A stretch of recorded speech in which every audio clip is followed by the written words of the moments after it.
ఈ రోజు క్రైస్తవులు కూడా భక్తిని చాటుకోవటానికి వాళ్ళు అనుసరిస్తున్న ఆచారాలనే ఆచరిస్తున్నారండి.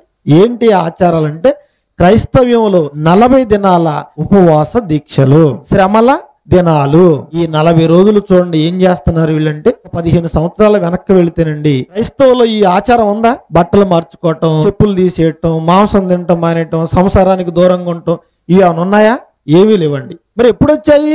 ఎవడో ఒకడు వెలిపించాడు. అందుకే వేలం వెర్రి అంటారు కదండి, ఎవడో ఒకడు చేస్తాడు, వాడిని చూసి వీళ్ళు చేస్తారన్నమాట. పులిని చూసి నక్క వాతలు పెట్టుకుంది అంటారు. పులి కంటే స్వతహాగా ఒంటి నిండా మచ్చలు ఉంటాయండి, మరి నక్కకు కూడా ఉంటాయా? ఏమంటే అడవిలో అన్ని జంతువులు పులికి భయపడుతున్నాయి గర్జిస్తే, ఇప్పుడు నన్ను చూసి కూడా భయపడాలని చెప్పేసి వేషం వేసుకుంటే నక్క పులి అవుతుందా? ఏమంటే రాత్రి వాతలు పెట్టించుకుందంట ఒంటి నిండా, నాకు కూడా పులి అంటే మచ్చలు కావాలని. తెల్లారిపాటికి వాత వ్యాధి వచ్చి చచ్చిపోయిందండి. ఎవరినో చూసి మనం నేర్చుకుంటే ఇలాగే ఉంటది.